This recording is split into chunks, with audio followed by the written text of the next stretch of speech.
good, everybody? This is Too Much of E, aka elijahtulsie, and welcome to another episode of SNN, the only place where you get the Tottenham news on YouTube that you did not give a single fuck about. And boy, do we have a lot of spicy news to get into today. This is being recorded before the North London derby, so not only am I wearing red to signify Arsenal losing, but also I read the criticisms from the first episode. Apparently my tie was, not very good. It was tied like I was trying to commit, had to go to an HR meeting, it was not fun. But this isn't the worst tie around. There's the Arsenal tie as well. You know what I'm saying? We mustn't forget that it's been raining, so. But with that being said, let's get right. It's still cringe. It is still cringe, I'm sorry. That's gotta be racist. There's no way. For our first story of the day, if you guys didn't know, I am someone who supports HazSpurTV, all right? That's my guy. I've been on plenty of his streams, not as extreme as him in terms of opinions. Him and TJ, shout out to them. I can't lie, in recent weeks, they've been crashing out a little bit, especially TJ. Under this one manager. This one manager has made us bounce to Southgate, bro. Nah, Southgate is insane. Exactly, bro. Am I the only Spurs fan that has a bit of dignity, bro? But one thing this crash out has led to is Harry a racist? Now, if you didn't know, Spurs Kings TV, they have basically made a WhatsApp community and they invited people to join through a link. I joined, Harry joined, a bunch of other people have joined. However, oh my God, bro. Oh, hell no, man. What the fuck, man? This is pretty damning. I ain't gonna lie. Now, I'm gonna leave this one up to you guys. Do you think that HazSpurTV is a racist? I mean, he might be, I don't know. Now, we all know that Ange is safe in his job. It's already come out, David Ornstein's reported it. Even without David Ornstein, we know that Ange is safe in his job. And that was only heightened by our performance against Liverpool in the Carabao Cup. Now, obviously, I am very happy, and so is Lige. We're both very happy to be going to Anfield with the possibility of winning a trophy. And after we beat Liverpool, a lot of people had their chest up. Like, when I say chest, I mean they were talking spicy. And for these two white people I'm talking about, Hotspur Hippie and United Spurs of America, they're doing black people proud because they put a lot of spice on the words they were saying. It was extra hot. And they called out people like Hotspur Hood and basically a lot of Ange out people for basically being disingenuous as Tottenham fans. Roll the beanborn footage. Yeah, I don't know what controversy there is. I don't know any controversy. Yeah, because they just want to stick their tongue up Liverpool's ring, don't they? Anyone's ring that isn't Tottenham, but they're a Tottenham fan. It's fucking weird. It's really weird, man. Like, when did becoming a fan, like being a fan of your club mean like you get made fun of because you're being a fan of your club?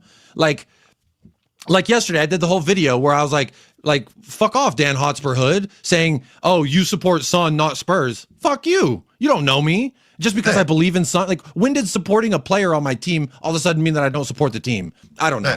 I said give him a lifetime contract.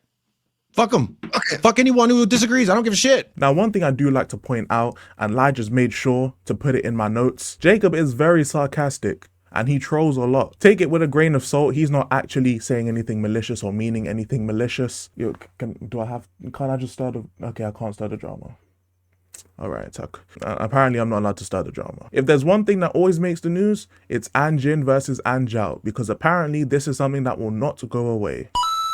Now it's time for your update on transfers, and I'm doing this off the top of my head, so if I miss something, I apologize. I just don't care, really. Obviously, Kingski so far has been a huge success. Kolo Muani is now going to Juventus. We're pretty much making up links to get Timo Werner out of here because we do not like that guy. But the club, Daniel Levy, he'll pay for everything. Just send Timo Werner away because we don't want him. Apparently, Romero also wants to leave. That's been something that's rumbled around, which makes sense considering most players who call out the manager, or most managers who call out the owners, or most players that even call out the owners, they end up leaving within a short space of time. So the writing was pretty much on the wall with Romero. Hopefully we can bring in a centre back that can replace him, unless Archie Gray is supposed to be that centre back.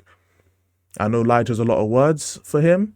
To quote Lige, Harry Winks regen. That's not the position I hold. You know, I think he's, you know, the next greatest thing. Save your hate comments for Lige on that one. Back to the news. I beg your pardon? Now, the inclusiveness of football is something that's always being discussed. And as a heterosexual male, I do not mind the inclusion of LGBTQ players or LGBTQ rights into football. It should be something that everyone can enjoy. It's a universal sport, and I'm glad that people are taking their time out to get into football, no matter what their sexuality is. But one thing I've always worried about is players standing other players. If you don't know what standing means, it basically means people who are, going crazy. That's the only way I can really put it, going crazy. The biggest example of this is with Messi and Ronaldo. We'll see so many accounts with a Messi picture or Ronaldo picture, and all they do is sit on Twitter and basically farm engagement by rage baiting the other side that doesn't agree with them. And you're probably wondering, yo, Elijah, you're supposed to be reporting on news. Where are you going with this? I'm about to tell you, chill out. This is a recording, all right? I can't answer your questions. Basically, someone by the name of Eli posted this picture of Bergvall. No caption, no nothing. It's just a picture of Lucas Bergvall. And the comments was wilding. There was a lot of mogs.